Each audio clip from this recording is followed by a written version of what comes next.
Ce dimanche 18 décembre, la France était en finale de la Coupe du Monde 2022 face à l'Argentine. Au terme d'un match d'anthologie, les Bleus de Didier Deschamps n'ont pas réussi à s'imposer face à l'équipe menée par Lionel Messi. Retour en images sur les plus grands moments de cette rencontre. Le 20 novembre dernier, le coup d'envoi de la Coupe du Monde 2022 a été donné au Qatar. Plusieurs équipes se sont affrontées pour espérer remporter le célèbre trophée, dont la France. Pour son premier match, les Bleus de Didier Deschamps ont affronté l'Australie avant de rencontrer le Danemark puis la Tunisie.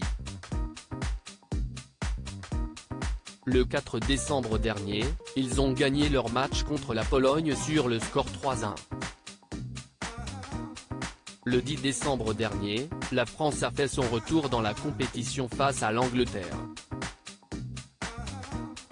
Un match là encore remporté.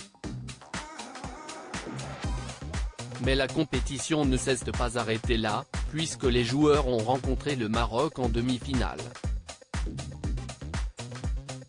Après 90 minutes de suspense, Kylian Mbappé et son équipe ont décroché leur place en finale.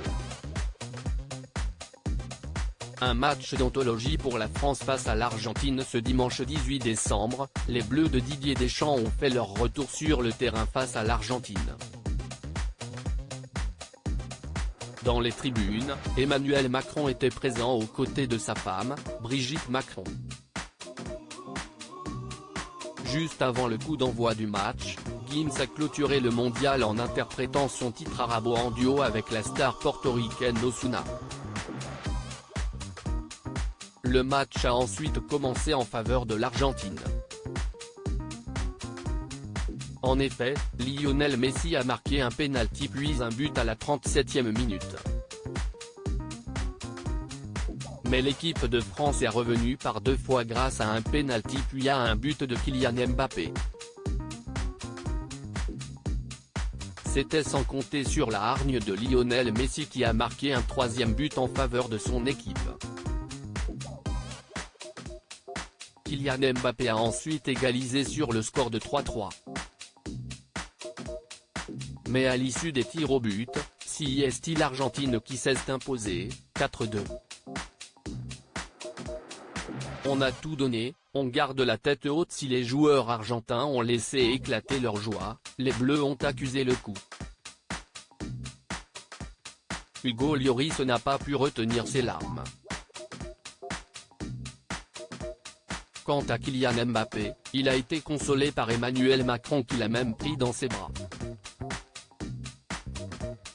Mais au moment de récupérer son prix, le jeune joueur n'a pas réussi à cacher sa déception.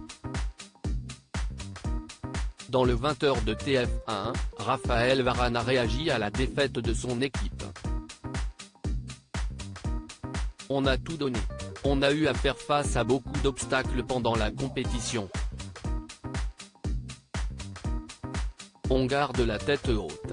Il a souligné la force mentale du groupe, ce qui leur a permis d'arriver jusqu'à une finale. Hugo Lloris a lui aussi pris la parole. C'était presque un match de boxe. On n'a rien lâché, a-t-il dit. À lire aussi Argentine-France, Karim Benzema sort enfin clairement du silence, son message sans équivoque pour la finale de la Coupe du Monde.